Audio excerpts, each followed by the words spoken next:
Жетістікке жететін баланы тәрбиелеудің формуласы. Балаңыз болашақта биіктен көріну үшін дәл қазір оның миын қалай баптау керек. Дәл осы видеода мен сол туралы айтамын. Менің атым Айнара Байжан, мен нейропрактикпін, халықаралық сертификатталған коучпын.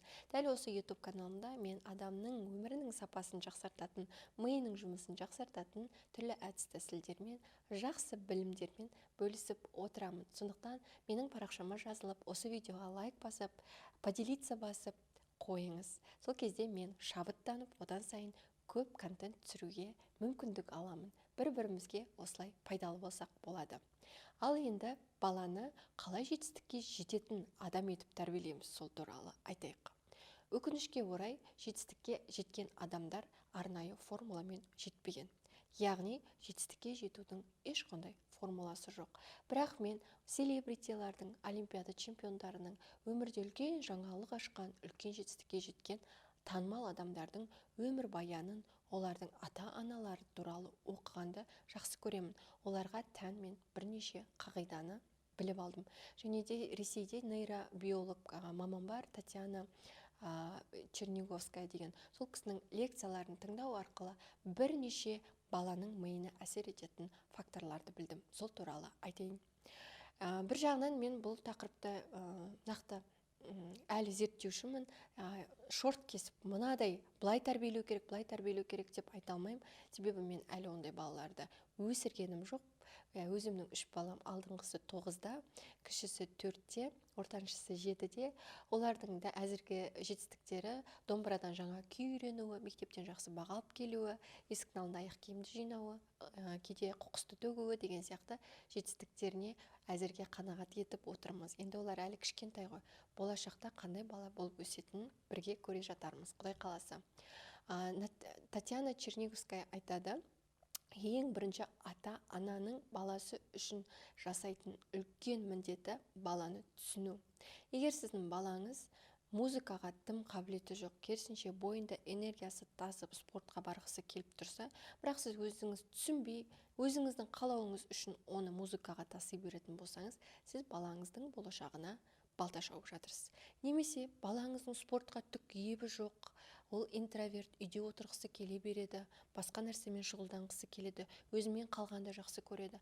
Бірақ сіз, сенің достарың көп болу керек, сен спортпен шұғылдануың керек деп, оның қалауына қарсы шығып әлі бері сүйрей беретін болсаңыз балаңызды, демек сіз оны жетістікке жетпейтін, өзіне сенімсіз, мына дүниеге өкпелі бала етіп өсіруіңіз мүмкін. Ата-ананың ең үлкен міндеті баланы түсіну, оның қабілетін түсіну, көре алу. Леонардо да Винчи сияқты, Моцарт сияқты ұлылар қалай ұлы болды? Ең бірінші оларға қабілет, қасиет ата текпен, яғни генмен берілді. Өнер геннен қонды. Ал бірақ ол өнер шықпас па еді, әлемге танылмас па еді, егер оның ата-анасы бұл қабілетті көре алмаса дейді. Шынымен де Абай кітапқа әуес болды, бірақ оны анасы Ұлжан келіп, сен ән айтуың керексің, сен айтысқа шығуың керексің деген сияқты өзінің қалауын, өзінің билікті өзіне алып, баласының ырқына қарсы шыққан жоқ. Оған мүмкіндік берді. Яғни Абай әжесінің ертегілерін тыңдағанды жақсы көрді ғой. Сол әжесінің ертегілерін көбірек тыңдауына одан сайын көп мүмкіндік берді. Бала Абай туралы оққан кезде біз осындай көрініс есімізде қалды. Нейробиолог Татьяна Черниговская айтады: ең бірінші балаға керегі оны жақсы көру. Ал баланы жақсы көретін ата-ана оның ерік жігерін құм қылмайды. Яғни оның қалауына ешқашан қарсы шықпайды. Оны үлкен адамдарша сөйлеседі дейді. Сондықтан егер сіз бала өсіріп отырған болсаңыз, менің айтқаным ғана болады, ал сенің айтқаның маңызды емес деп оның ерік жігерін құм қылатын болсаңыз, онда бала жетістікке талпынатын бала болады деп айту қиын. Адамнан бәрін тартып алуға болады екен, оның бостандығын, оның тіпті денсаулығын, бірақ ерік жігерін, таңдауын біз тартып ала алмаймыз, өйткені ол Алламен берілген. Сол ерік жігерін дамыту ата-анаға байланысты. Барлық ата-ана баласының тіл алғыш, көнбіс болғанын қалайды, бірақ соған талпынады. Барлық ата-ана осы жерде қателеседі. Бала ата-анасын қай кезде тыңдайды? ата-ана өзі оған құлақ асқан кезде, яғни балаңыз сізді тыңдағанын, балаңыз сіздің айтқаныңызды қылғанын қаласаңыз, сіз оған бұйрық бермей, керісінше оған бірінші болып құлақ асыңыз, оның қалауларына, оның қызығушылықтарына, оның сұрақтарына.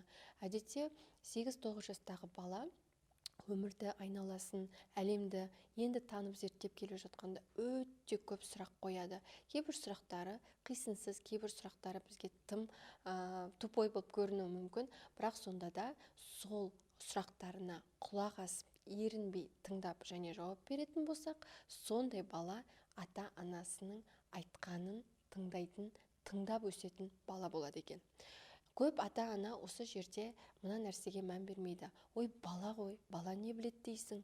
Оның айтқанына назар аудармау керек, оның айтқанын тыңдап отыратын уақыт жоқ, ол фантазировать етеді деген сияқты ойда жүріп, тек жұмыс, тіршілік, үй, тамақ пісіру деген сияқты тірліктерге қатты сүңгіп кетеді да, баласының тілін алмайды, баласын тыңдай алмайды. Осы жерде көп ата-ана қателік жіберіп алады, мүмкіндік жіберіп алады екен. Егер сіз тамақ істей беріңіз, үй жинай беріңіз, бірақ үнемі балаңызға құлақ асатын болсаңыз, балаңыз сізге ашық болады, балаңыз сізге бәрін айтатын болады. Баланың миы бүкіл тәніндегі энергияның 50%-ін пайдаланады екен. Ал ересек адамдар бүкіл тәндегі энергияның 25%-ін пайдаланады. Жалпы біздің өмірімізде ең қымбат, ешқандай ақшаға сатылмайтын орган ол біздің миымыз. Өйткені миымыз арқылы біздің қабілеттеріміз, миымыз арқылы біздің барлық мүмкіндіктеріміз, барлық әрекетіміз басқарылады. Баланың миы жастайынан жақсы болу үшін оған көп су беру керек. Өйткені біздің миымыздың қорегі су. Мидың екінші қорегі май. Майлы түске дейін сары май жегізу керек екен. Бала көп далада шынығу керек. Яғни социумға көбірек шығу керек. Бала көршілерінің балаларымен ойнау керек, асыр салып ойнау керек. Соған жағдай жасауымыз керек. Негізі қаңғыбас балалардың жолы болғыш болады деп айтып жатады ғой. Яғни балалар көпшіл болса, көпшілікпен араласатын болса, ол өзін қоғамда, социумда еркін ұстайтын болады. Өзін кез келген жерде еркін ұстайтын бала, кез келген адаммен тіл табыса алатын бала, өскенде де сол қабілетін ары қарай дамытып әкетіп, кез келген жерде көсіле сөйлейтін, мүмкіндіктерді көре алатын, барлық адаммен тіл табыса алатын болады. Адам ақшаны да, мүмкіндікті де адамдар арқылы табады. Құдай адамдардың қолы арқылы адамға көмектеседі деп айтады ғой. Сондықтан да балаларды жастайынан өзінің қатарластарымен, сыныптастарымен дос болуға үйрету керек. Адам барлық нәрсені өмірге келгеннен кейін үйренеді. Адам, Құдай да шебер ғой, толыққанды адам қылып жібермейді бұл өмірге адамды. Жартылай адам қылып жібереді. Ал барлық нәрсені біз үйренеміз. Біз ата-анамыз арқылы, қоғам арқылы үйренеміз. Сондықтан балаға дос болуды, ортада өзіңді ұстауды, ешкіммен қорықпай араласуды біз өзіміз пример болып қана, өзіміз үлгі болып қана көрсете аламыз. Сен бар деп тықпаштай бұрып, оның сөзімнің басында айтқандай ерік жігеріне қарсы шығатын болсақ, онымыздан ештеңе шықпауы мүмкін. Бала қандай ортада өссе де, сол ортаға бейімделіп өседі. Біздің балаларымызға ол 14 жасқа дейін бізден керегі 3-ақ сезім. Біріншісі қауіпсіздік сезімі, екіншісі махаббат, үшіншісі назар. Яғни внимание керек екен. Әрине бала вниманиеге тоймайды, күндіз-түні ала бергісі келеді. Бірақ ата-ана, әсіресе ана өзін реализовать ету, жүзеге асыруды ұмытпау керек. Ана өзін жүзеге асырса, өзінің мамандығын, сүйікті ісін тапса, өмірі өзіне қызықты болса, мұндай ананың баласы да анасы сияқты өзін табуға талпынады екен. Бізде көбінесе әкелер жұмыс басты өзін реализовать еткен болады, ал аналар 24/7 баланың қасында үйдің шаруасына өзін толықтай берген болады. Бірақ өмірдің мәні тек қана бала, тек қана үй болған кезде біз қарттық бәрібір келеді ғой адамдарға. Қарттық уақыт келген кезде өмірдің мәні бала болған аналар көбінесе баланың қолына қарап, баланы келіннен қызғанып, баладан сол махаббатты сұрап, вниманиені сұрап, солай өткізеді. Әрине бұл өкінішті. Сондықтан мұндай қарттыққа ешқандай адам өзін қимайды. Біреудің қолына қарап отыру, біреуден зависимый болу дегенді, біреуге тәуелді болу дегенді. Сол үшін кез келген ана бала омыраудан шыққаннан кейін, бала садикке барғаннан кейін өзін реализовать етуді қолға алу керек. Өзін реализовать еткен, яғни өзін жүзеге асырған, өз ісін тапқан, өзінің хоббиін тапқан, өзінің кәсібін жасаған ана бақытты болады. Тек үйдің шаруасына берілген, тек үйден шықпайтын ананы бақытты деп айту болмас. Өйткені үйде отырған әйел үнемі рутинный жұмыс, бір келкі істі қайталай бергеннен кейін, бір келкі ойды ойлай бергеннен кейін, ода реализация деген нәрсе болмайды ғой. Сондықтан бақытты әйел бақытты әйел өзінің ісін тапқан, өзінің миссиясын тапқан әйел. Ал бақытты әйелдің баласы міндетті түрде бақытты болады. Сондықтан біз балаға жаңа айтқан қауіпсіздік, назар және махаббат, осы үшеуін беруіміз үшін бізге күніге 25 минутта жеткілікті екен. Азаннан кешке дейін балаға бетіне қарап отыру, оған аузына тамақ салып отыру маңызды емес. Күніне 25 минут уақыт, бірақ сол уақытты өте сапалы етіп берсек, оны жақсы сөздерімізді айтып, оның сұрақтарына құлақ асып, оның пікірін тыңдап, сенсорлық құшақтасу, бетіне сүйу деген сияқты махаббатымызды үйіп-төгіп беріп тастасақ, соның өзі жеткілікті екен. Сондықтан да жетістікке жеткізетін арнайы нақты формула, әдіс тәсіл жоқ, бірақ нейробиологтар, әкімдерді өсірген аналар, Илон Маск сияқты генийді өсірген Мэй Маск сияқты аналар көп нәрсе айтады негізі. Соған құлақ түретін болсақ, ең бастысы балаға құлақ асу, оның қызығушылығын есепке алу.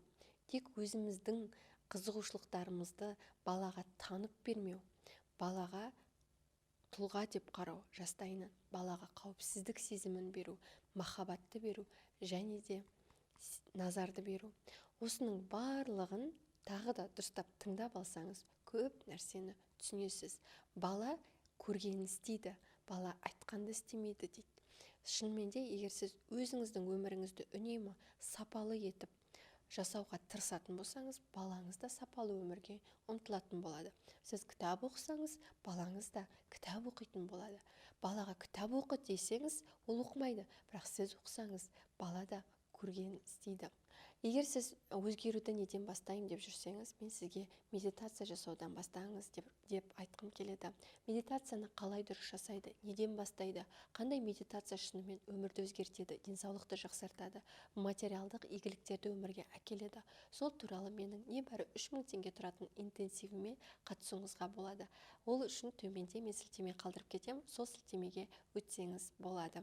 Келесі видеоларда кездескенше аман болыңыз.